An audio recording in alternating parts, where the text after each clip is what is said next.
കരിവന്നൂർ കള്ളപ്പണ കേസിൽ കുറ്റപത്രം തയ്യാറായി. കുറ്റപത്രത്തിന്റെ കരട് രൂപം ഇ.ഡി. കൊച്ചി സോണൽ അഡീഷണൽ ഡയറക്ടറുടെ അന്തിമ അനുമതിക്കായി കൈമാറി. കെ രാധാകൃഷ്ണൻ എം.പിയുടെ മൊഴികളിൽ കുറ്റപത്രത്തിൽ ഉൾപ്പെടുത്തേണ്ട വിവരങ്ങൾ ഉണ്ടെങ്കിൽ അധികമായി ചേർക്കും. വിവരങ്ങളുമായി സുധീഷ് ഒപ്പം ചേരുന്നു. സുധീഷ് ഗോപാൽ, കുറ്റപത്രം തയ്യാറായി, എന്തൊക്കെ പറയുന്നുവെന്ന സൂചനകൾ ലഭ്യമാണ്?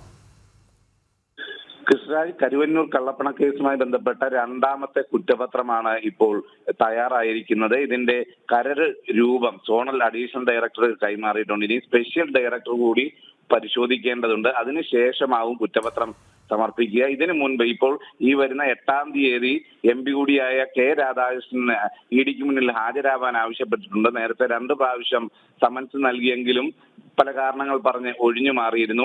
ഇപ്പോൾ 8-ാം തീയതി ഹാജരാവാൻ നിർദ്ദേശിച്ചിരിക്കുകയാണ്. രാധാകൃഷ്ണനെ കൂടി ചോദ്യം ചെയ്ത് അതിൽ നിന്ന് ലഭിക്കുന്ന വിവരങ്ങൾ കൂടി ഉൾപ്പെടുത്തണമെങ്കിൽ അതുകൂടി ഉൾപ്പെടുത്തിക്കൊണ്ടാവും രണ്ടാം ഘട്ട കുറ്റപത്രം കോടതിയിൽ സമർപ്പിക്കുക. ഇത് കലൂർ PMLA കോടതിയിലാണ് സമർപ്പിക്കുന്നത്. ആദ്യഘട്ടത്തിൽ കോടതിയിൽ കുറ്റപത്രം സമർപ്പിച്ചപ്പോൾ 55 പ്രതികളാണ് ഉണ്ടായിരുന്നത്.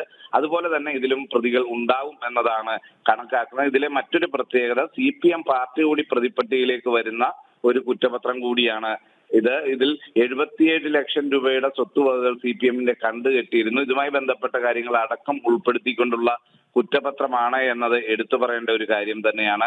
ഇതിൽ സാമ്പത്തിക ക്രമക്കേടുമായി ബന്ധപ്പെട്ടില്ല, കള്ളപ്പണവുമായി ബന്ധപ്പെട്ട് അതിന്റെ പ്രതിഫലവും മറ്റും കൈപ്പറ്റിയതുമായി ബന്ധപ്പെട്ടാണ് CPMനെതിരെ ഇത്തരത്തിലൊരു നടപടി എടുത്തത്. അതുമായി ബന്ധപ്പെട്ട കാര്യങ്ങളും ഇതിലുണ്ടാകും. എന്തു തന്നെ ആയാലും അന്തിമ കുറ്റപത്രം വൈകാതെ തന്നെ കോടതിയിൽ സമർപ്പിക്കും എന്നതാണ് മനസ്സിലാകുന്നത്.